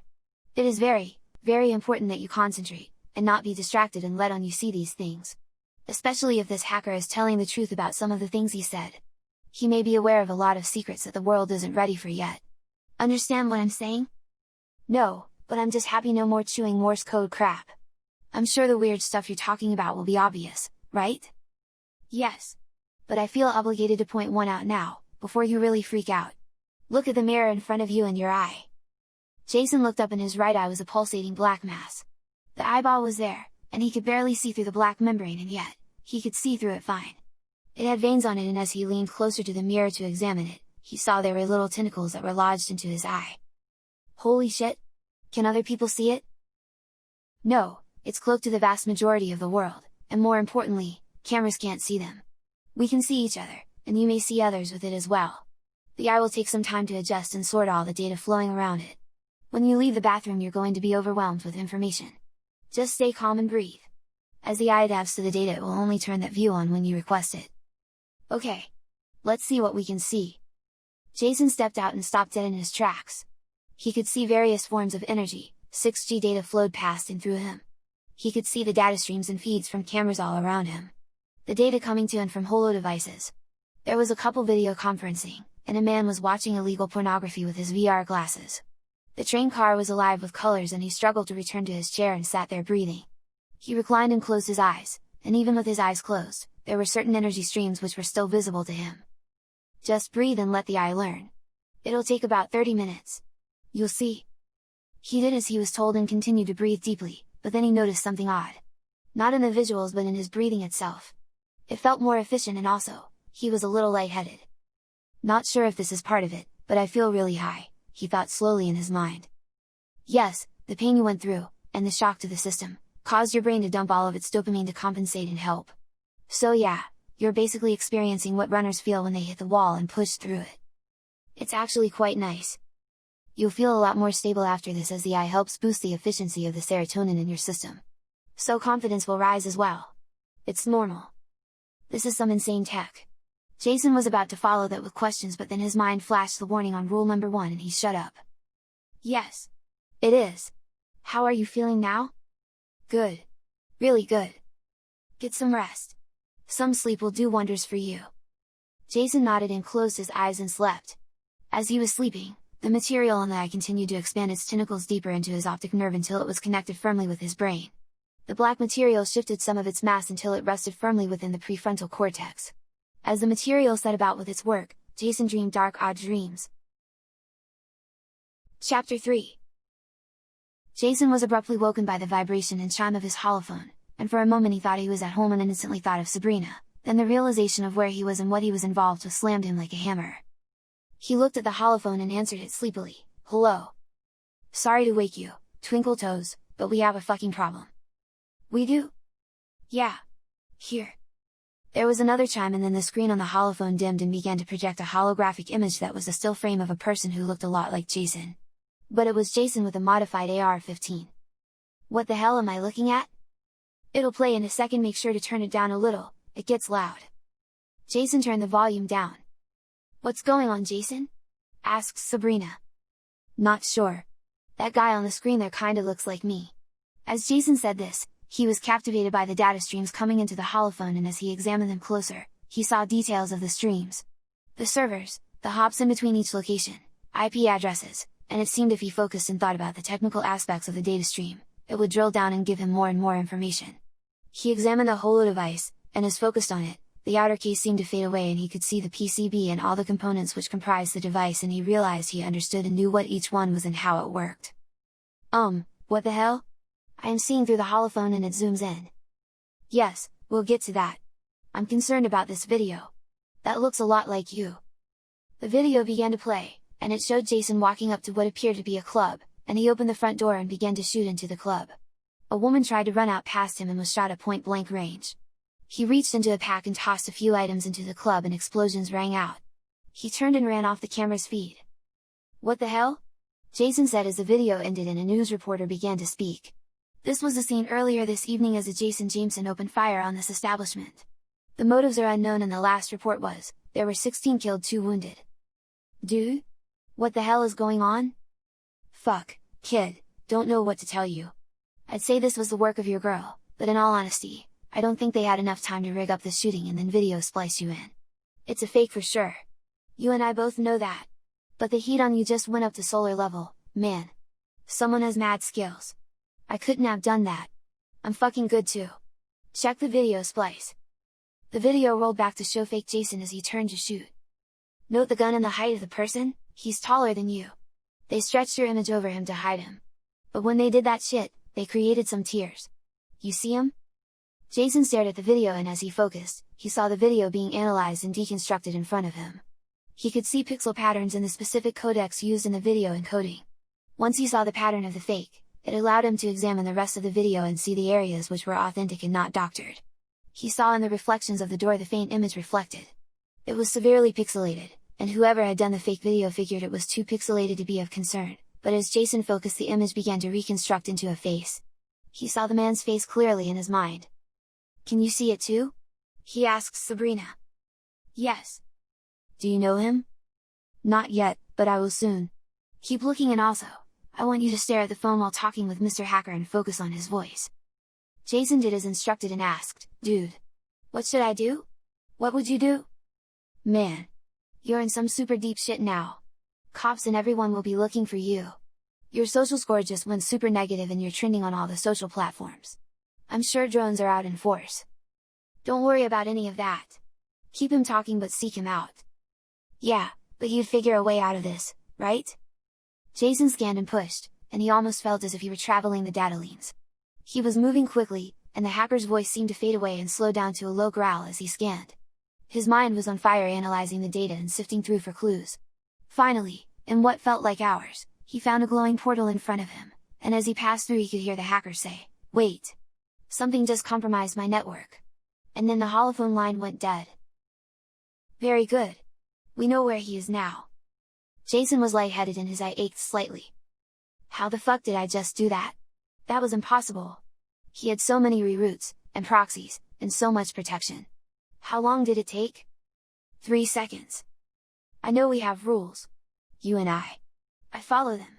I have one question I think is allowed, and hope this doesn't hurt what I'm trying to have with you. She was quiet and simply waited. This tech in my eye. This thing that allowed me to do impossible things. It's not human tech, is it? Sabrina looked away for a moment, thought, then turned to face Jason. No. Didn't think so. Is it going to kill me? No. You sure? My head feels funny. It's always like that at first. The tech wasn't really meant for humans. It takes some getting used to, but you'll be fine. Promise. Jason, I haven't lied to you. I won't lie to you. Okay, different question. Am I fucked? She grinned. Nowhere near as fucked as our hacker friend. How do you know? Because we have him now. Wait. How? I had resources nearby. He was actually pretty close to us here in LA. Really? Yes, allow me to introduce to you to Mr. Charles McElroy. AKA, Pain in RS Hacker. The image of the man bound up with odd-looking straps that looked thin and fragile, was wound around his arms, pulling them tight behind his back. His eyes were filled with rage and tears streamed down his face. Even in such a wild and roughed up appearance, Jason recognized him immediately. Hey! I think I work with that guy. I saw him at work while I was having lunch with Marcus. He sat at the next table. Yeah, he's employed at GVLA. Lots of footage reported at his home. Looks like he was watching you for a while. Maybe even before you worked at GV. Can I talk to him? Sabrina thought about it for a moment. The men who were holding Charles removed a thin transparent strip from his mouth and he immediately began to scream. Fuck you! Fuck you! Fucking aliens! Charles! You have caused this world a lot of pain and grief. Jason would have a word with you. Oh shit! Jason, if you can hear me bro, fucking run! Seriously man! She's fucking playing you! You're gonna get eaten! Dude? Just tell me something! Did you make the video?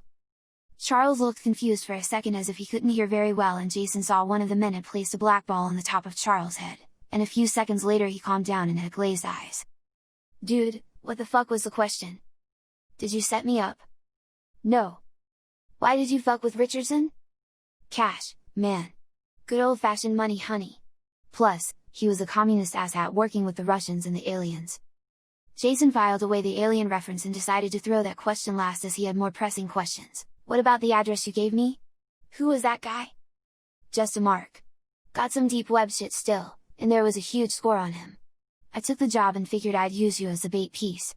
You weren't part of that job. I was really surprised someone spliced you in there. I was trying to save your life bro. You seemed hella cool. I really loved watching you and Marcus joke around all the time, completely oblivious to the world, man.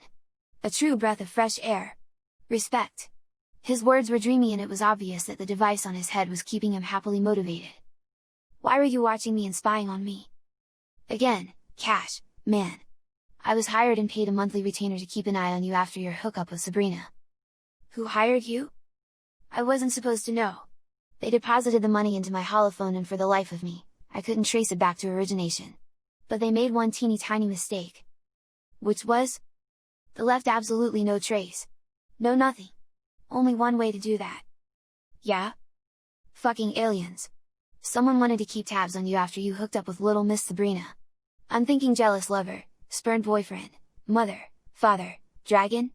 Who the fuck knows? Again with the aliens. Seriously? Bro? You doubting aliens? I assume somehow you helped them find me. No fucking human tech could have done it that fast.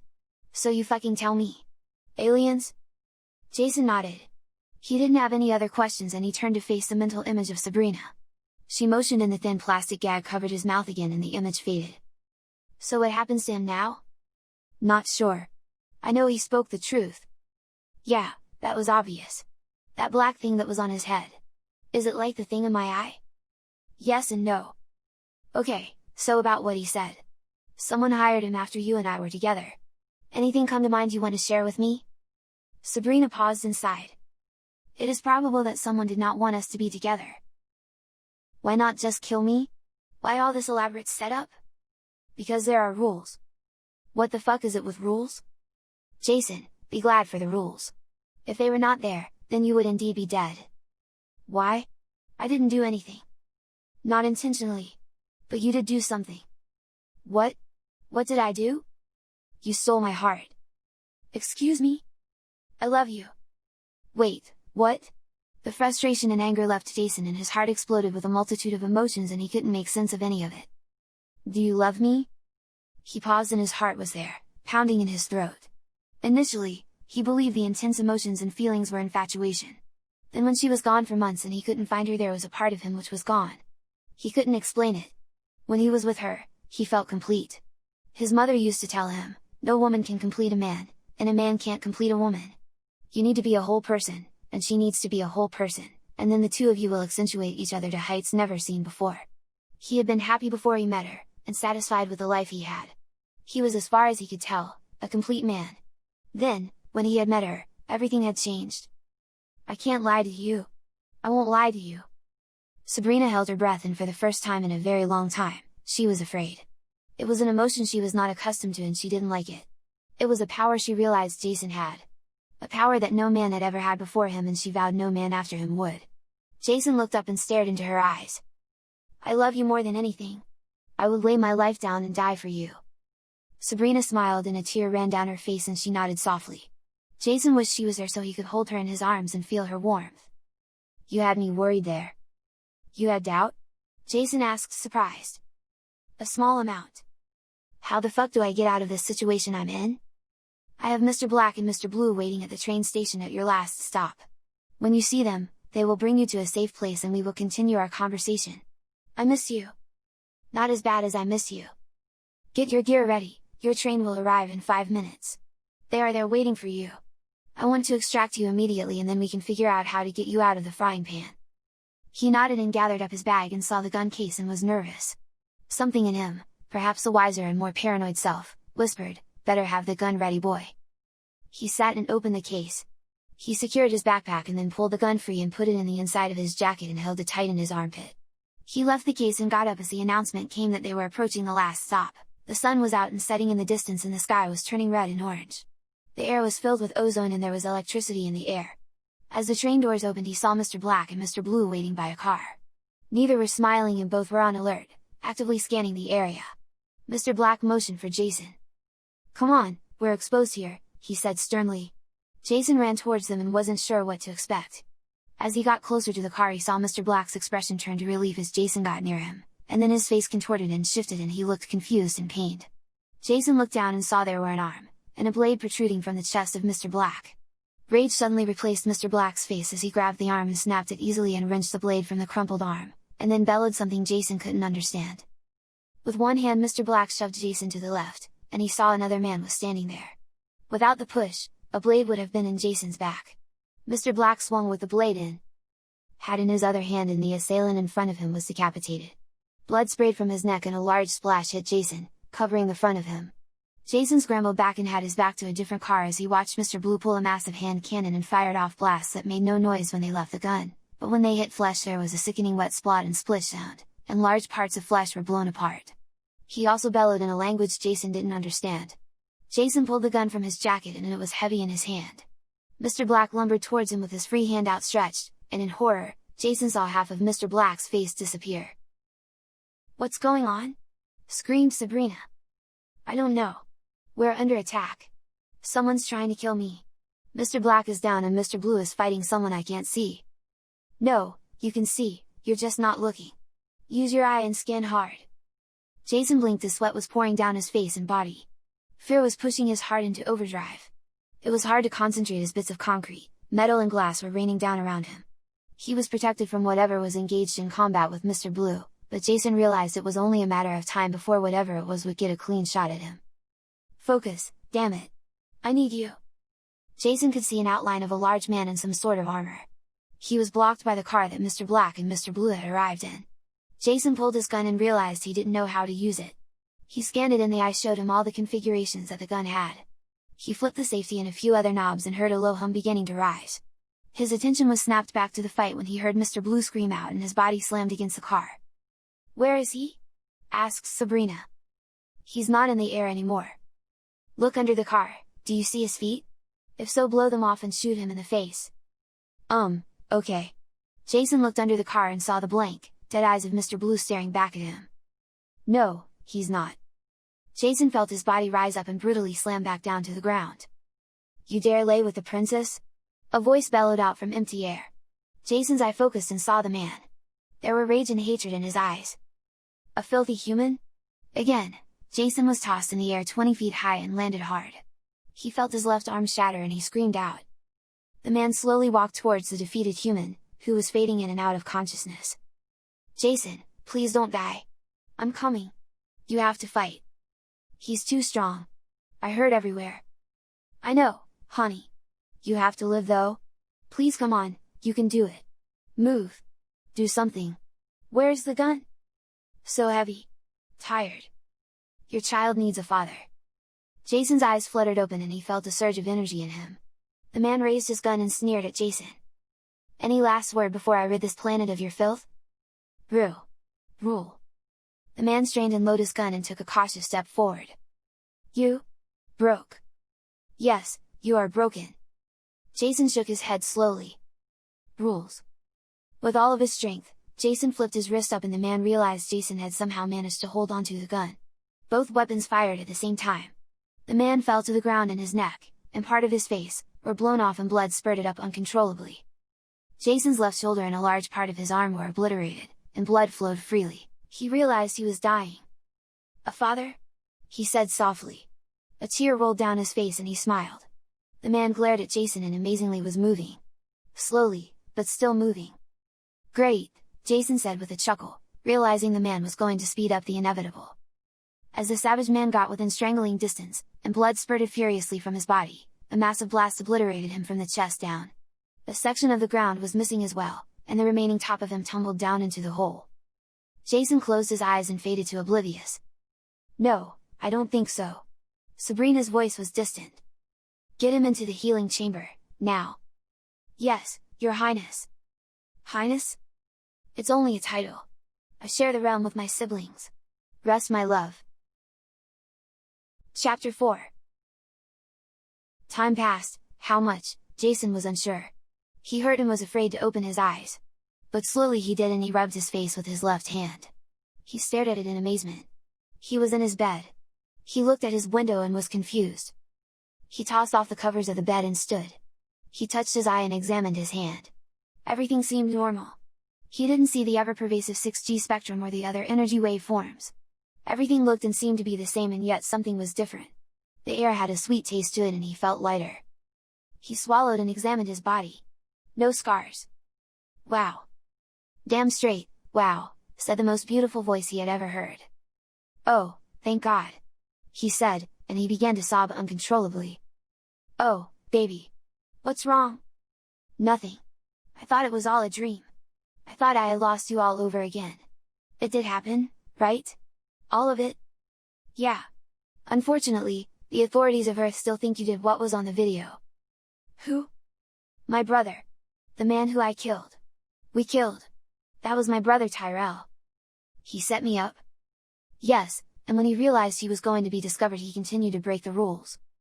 Rules are rules. Sabrina smiled. So how am I home then?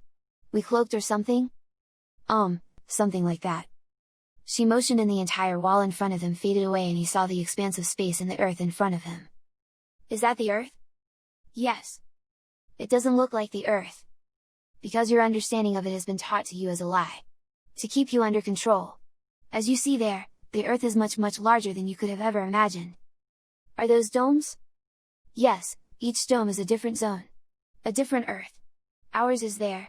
She motioned and one of the domes was illuminated. Jason stared in awe as he examined a planet millions of times larger than the Earth he had thought he lived on. The domes which covered the surface were too numerous for him to count, and he saw they were almost exact copies of each land mass. Why does it look like that? We don't know. We were from the zone next to yours originally. And your zone was on the brink of destruction.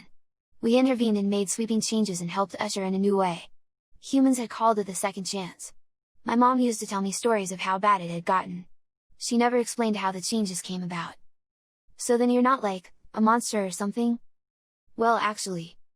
He held his breath and watched as she transformed into a lumbering beast with four sagging, hanging breasts with a huge jaw with several rows of teeth.